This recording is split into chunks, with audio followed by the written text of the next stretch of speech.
His name was Diesel. He was 12 feet in length and 350 plus pounds. When I entered the pit, I had sand climbing my body, my hair tickling my neck, and my heart threatening to give up on me.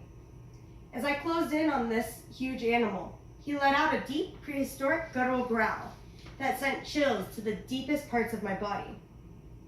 I was petrified, but finally, I had my chance. I leaped into the air directly over his back. I am a modern-day alligator wrestler. Today I am going to inform you about the evolution of alligator wrestling. There are 3 components of the evolution. First, the past. Next, the present. Finally, the future. To begin with, Native Americans would send one man to venture out to wrestle the alligator, but only first if the prior approval was granted from the alligator clan, also known as the Halpadalgi. This was done by jumping on the back of the animal and pushing its mouth closed, so you have free hands to tie close the jaws. As Betty Mae Jumper, a Snake Clan member, explains to a fellow tribe member seeking permission to touch the animal, they say the #1 rule is, it's not if you get bit, it's when you get bit. Expect it, but don't let it bother you. If it bothers you, stay out of the pit. The alligator was generally respected the same as every other being by the Native American Indians. They would use the alligator meat for consumption, and alligator meat spoils very quickly. So they would have to keep the alligator alive until immediately prior to consumption. Luckily for them though, alligators can survive without eating for 2 to 3 years without any adverse side effects. They would also use the alligator's hides for trading and clothing, and they would use their bones, including their teeth, for trading as well as jewelry. Now that you know a bit about the history, next we will discuss the modern day alligator wrestling. Modern age wrestlers are trained and taught safety for the wrestlers and the animal.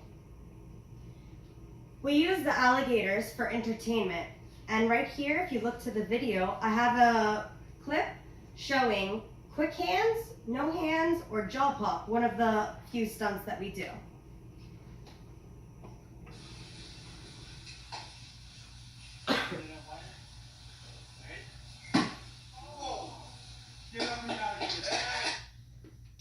As you can hear by the sound, you can definitely see why it would be called quick hands, no hands, or jaw pop. 2 other stunts that we do is called the bulldog and the face-off. If you look at your printouts, figures 1 and 2 can just demonstrate these stunts being done. Another reason we use alligators is for education. Once endangered, according to the Florida Museum, the American alligator was officially listed as endangered in 1967 and has since been removed from the endangered list as of 1987. Another reason, and the final reason I'm going to talk about today, that we use alligators for wrestling till this day is for culture and history.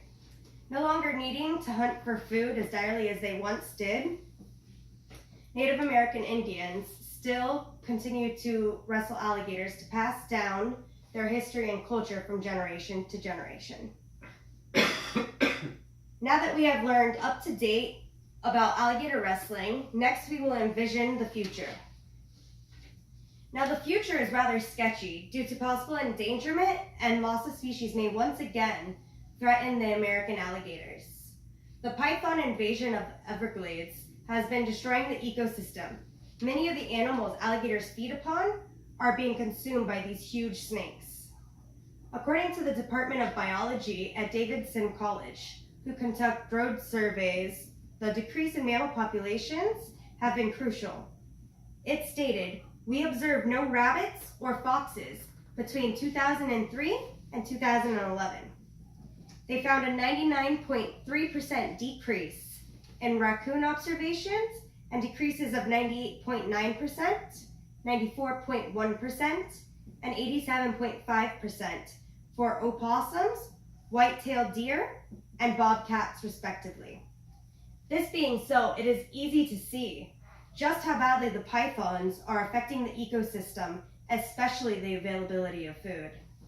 Even some alligators are losing battles and even their lives to these monstrously beautiful snakes.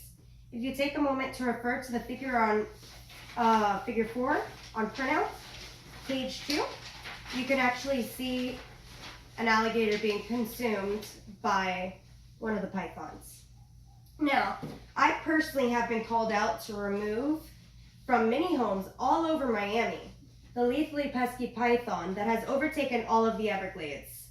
I also sadly attest to many of those snakes having a lump in their belly in areas where you can find lost dogs or cat signs.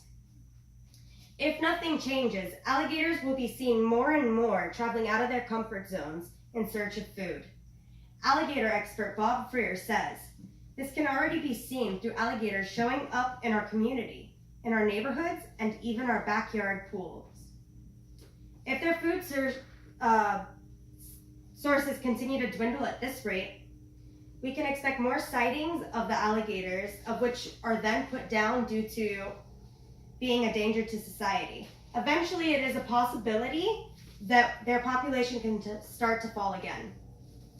After completing a time warp around alligator wrestling and how it has evolved, let's look back at what we have learned. There are 3 components to evolution of alligator wrestling. There's the past with the Native Americans, there's the present with the modern age wrestlers, and then there's the future that looks sort of grim. With all that has been said today, I'm glad to inform you I'm not missing any fingers or toes. I'm not missing any limbs, chunks of flesh, or muscle, although my mentor is.